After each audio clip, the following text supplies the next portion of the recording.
soleils, comment allez-vous? J'espère que vous allez bien, j'espère que tout se passe comme vous voulez. Aujourd'hui, on va commencer cette journée tranquillou avec une petite routine ménage pour que ce soit tout impeccable. Au programme du ménage en profondeur pour le salon, de la lessive, des courses, des recettes. La journée est quand même bien remplie. Avant de se lancer dans une belle journée, je commence déjà par vider mon lave-vaisselle comme tous les matins, j'ai envie de vous dire, vraiment comme tous les matins. Allez, c'est parti.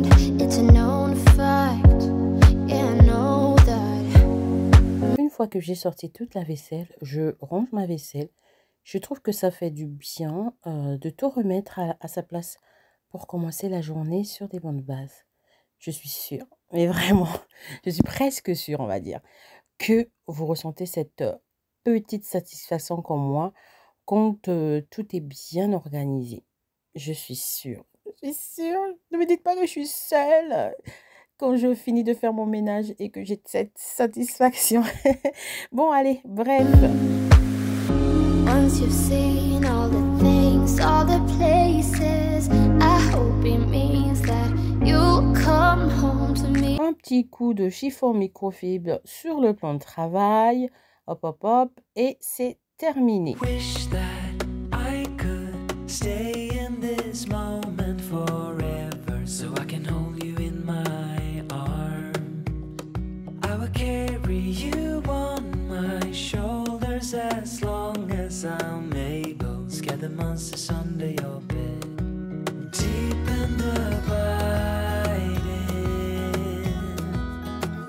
Et hop, je lance une machine, comme ça je vais être tranquille pour le reste de la journée. Aujourd'hui j'ai qu'une seule machine, j'ai pas de retard et on est contente.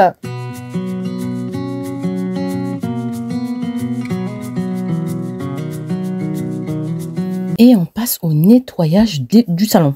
Voilà, tout simplement. Surtout, priorité, détachage de tout ce qui est fauteuil et de mes chaises. Donc j'avais énormément de tâches au niveau des fauteuils.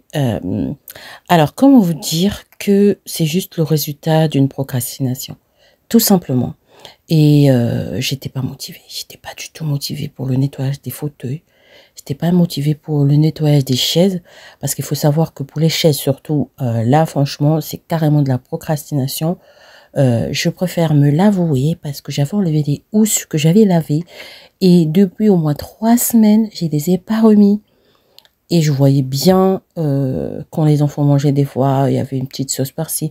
Ou alors Princesse qui finit de manger le temps juste que j'ai lui laver les mains, et ben, elles a essuyé sur les fauteuils ou sur les chaises et tout ça. Donc ça vraiment, voilà. Mais aujourd'hui, on va y remédier. Et on va bien nettoyer en profondeur, comme ça on va être tranquille pendant un moment. Donc ça passe par l'aspiration, hein.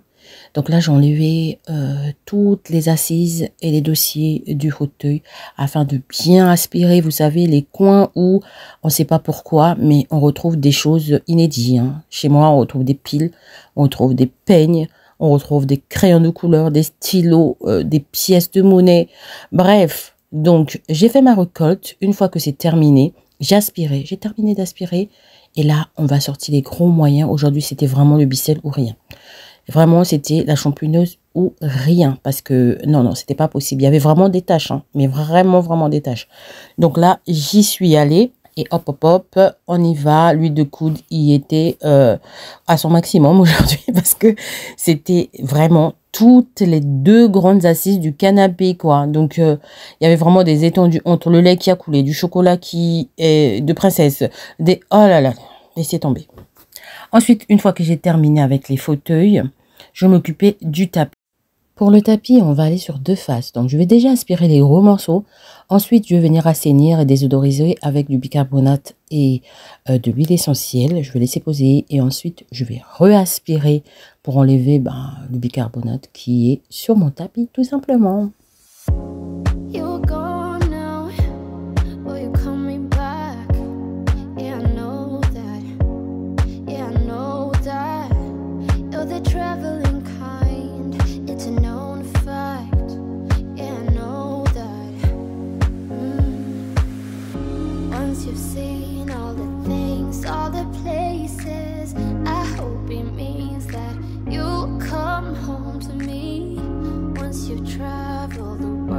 Et là, on va passer au détachage de mes chaises.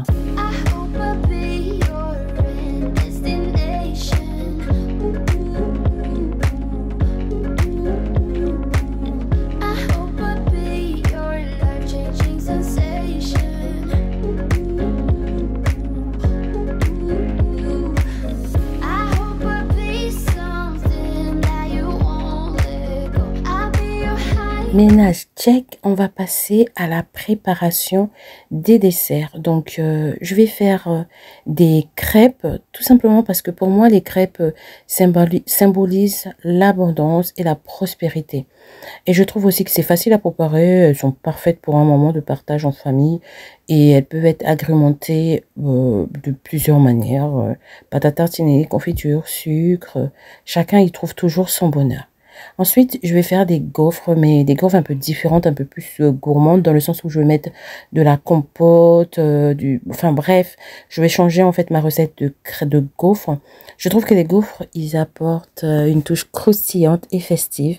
C'est idéal pour des dîners conviviaux ou pour des goûters conviviaux, et chacun peut les personnaliser également comme les crêpes selon ses envies. Et j'ai choisi la paille à la crème de spéculoos, tout simplement parce que je trouve que ça apporte une touche originale qui mêle un peu la douceur des pommes et le parfum épicé de spéculoos. C'est un dessert à la fois réconfortant et gourmand, parfait pour finir le goûter sur une note chaleureuse. Pour celles que ça intéresse, je vais vous mettre toutes les recettes en détail tout simplement dans la barre de description sans souci.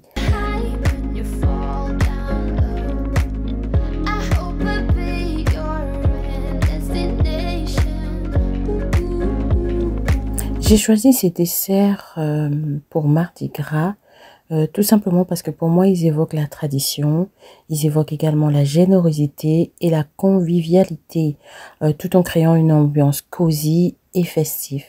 Donc, c'est pour ça que j'ai choisi, après pour la rapidité, la praticité aussi, hein. Il faut dire que les gaufres et les crêpes, c'est des desserts qui sont très faciles à faire.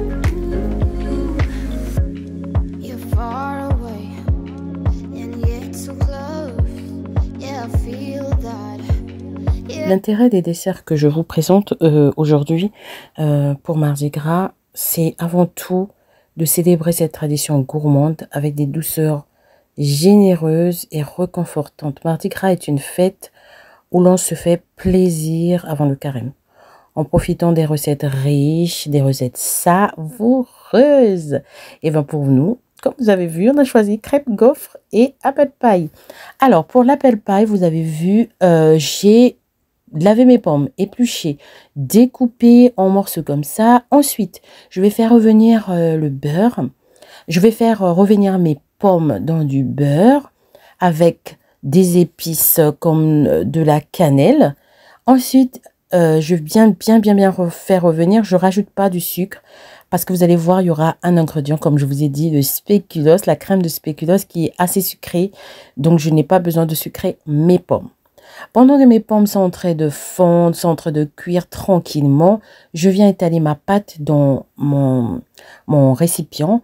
Ensuite, je vais venir poser mes pommes. Je rabats ma pâte, l'excédent de pâte sur les côtés. Ensuite, je viens mettre ma touche de crème de spéculoos. J'y vais vraiment côté gourmandise, on est servi. Ensuite, pour rajouter encore un peu de gourmandise, je vais venir rajouter de la compote de pommes. Vous allez voir que ça ajoute quelque chose, mais vous n'êtes pas obligé. Voilà, ça c'est vraiment facultatif, mais pour moi, je trouve que ça a ajouté beaucoup plus de fondant. Voilà, et c'était juste trop bon. Ensuite, je vais le mettre sur le côté et je vais venir découper ma deuxième pâte en lamelles, on va dire. Oui, c'est ça. En lamelles, je viens découper des tailles un peu plus grosses, des différentes tailles en fait. Je ne vais pas faire la même taille, je voulais un effet visuel un peu différent de ce que j'ai l'habitude de faire. Ensuite, j'ai eu un petit esprit, comment ça s'appelle? Je bug. Alors, j'ai eu un esprit créative, voilà. J'ai eu un esprit créatif, je me suis dit pourquoi pas faire des fleurs en fait, pour apporter un peu plus de déco à ma tarte. I feel that, yeah, you're up in space. You're inside the noise. I can feel you. Once you've seen all the things, all the places, I hope it means that you'll come home to me. Once you've traveled the world, all the spaces inside your heart.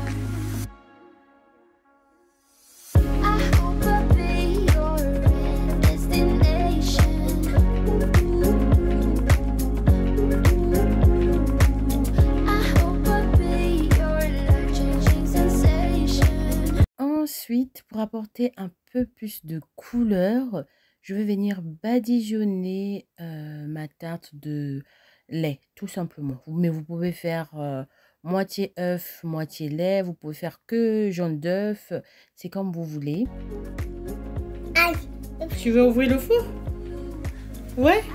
Tu veux ouvrir le four? Non, touche pas, c'est chaud, bébé. Allez, maman, elle va ouvrir pour voir. Hop. Ah ben c'est prêt. Non, tu mets pas ta main, c'est chaud. On éteint tout ça. Tac, tac. Et tu donnes à maman? Merci, mon cœur. You're coming back. Yeah, I know that. Yeah, I know that.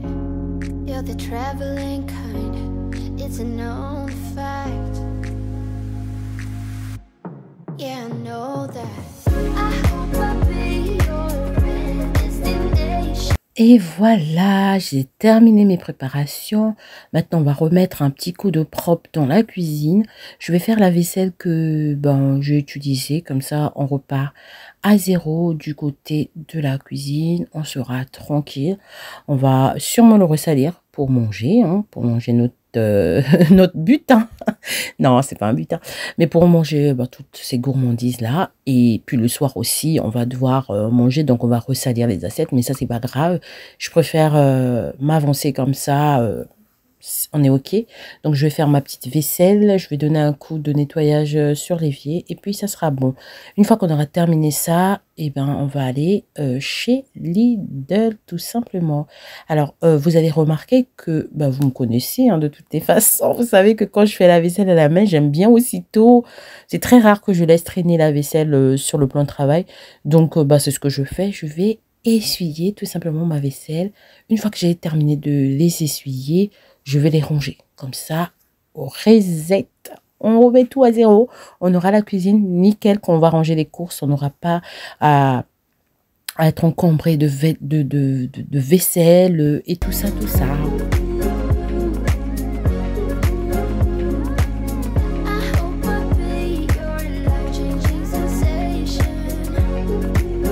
Direction les courses, on est arrivé chez Lidl, toujours avec mon assistante.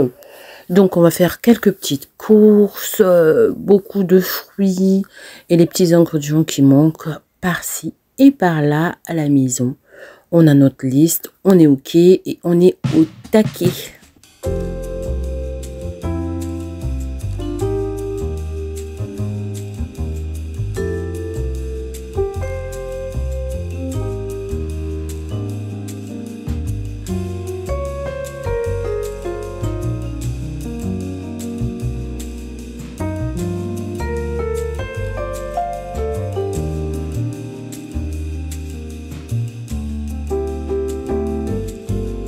Et en parlant de ces petites choses apaisantes, je vais vous montrer le début de mon projet. Ça y est, j'ai commencé le tricot. Ça me fait bizarre parce que, ah là là, ça faisait tellement longtemps que j'avais pas fait ça. Je pense que je devais avoir 10 ans.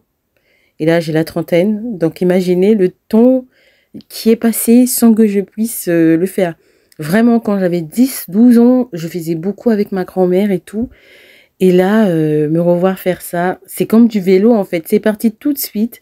Donc, je voulais vous montrer mon début de tricot parce qu'on est entre copines et les résolutions, je dois vous les montrer. Et donc là, je faisais une écharpe pour princesse. Voilà ce que ça donne. Elle a porté la première écharpe faite main de maman. Mais quelle fierté, je suis trop contente.